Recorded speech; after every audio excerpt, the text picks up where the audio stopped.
Ok, vazhdojmë. Etiketa hapse është iframe src barza let jap një shpik html mbyllim width bars me 350. Ok, dhe jap një vlerë tjetër. Ok, let jap height bars me 250. Nuk është po të mbyllet akoma të forma iframe. Ok, pra po vendos mora një skedar dhe vendos aty. Shikojmë çfarë do ndodhi tani. Klikojmë refresh. Ok.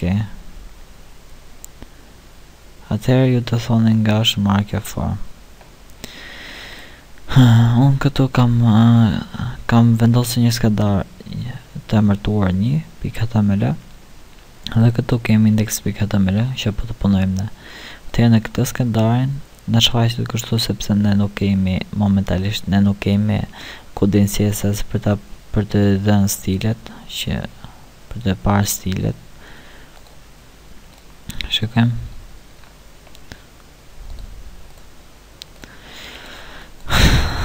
Atëherë le të japim një shpjegim.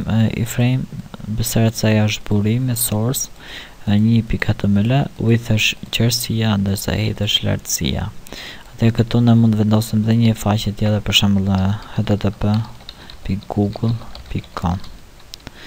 Atëherë për momentin nuk kam internet, kam fikur routerin dhe këtu do në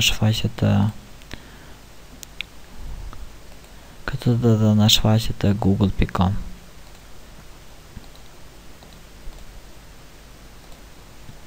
Ko që tani nuk në shfaqet gjë sepse si që thash nuk kemi internet. Ja ku thotë Firefoxi nuk mund të gjejë serverin te google.com.